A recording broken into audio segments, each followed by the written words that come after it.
27. novembra 2009 sa uskutočnila slávnostná rozlúčka s príslušníkmi vojenskej polície a ozbrojených síl Slovenskej republiky, odchádzajúcimi plniť úlohy do operácie ISAF v Afganistane.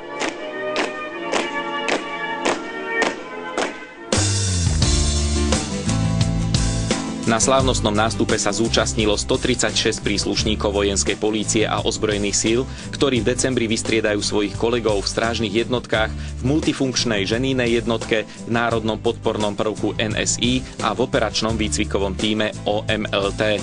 V súčasnosti je vo vojenskej operácii ISAF v Afganistane nasadených 245 príslušníkov ozbrojených síl Slovenskej republiky, pričom do súčasnej doby ich tu pôsobilo celkovo 878, z toho 4 ženy.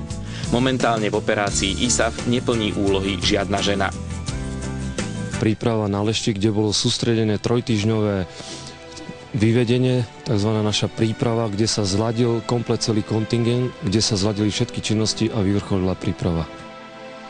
Tak každý má strach, ale určite sa to dá prekonať a keďže mám skúsenosti už z prvej misie, tak idem s elánom, dá sa povedať. Bude nám chýbať. Budeme všetci doma, iba on nie. Len aby sa šťastlivo vrátil. No.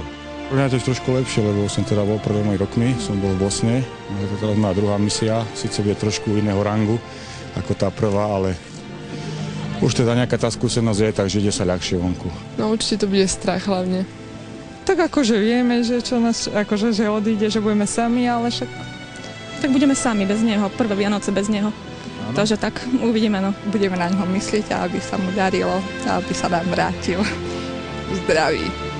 Tak jediné, čo nám ostáva, je dúfať v to, že sa po pol roku zdraví vráti a tak ako aj pán farár hovoril, proste najzacnejšie je ten život a my veríme, že 6 mesiacov behne ako voda a budú doma zdraví a pri nás.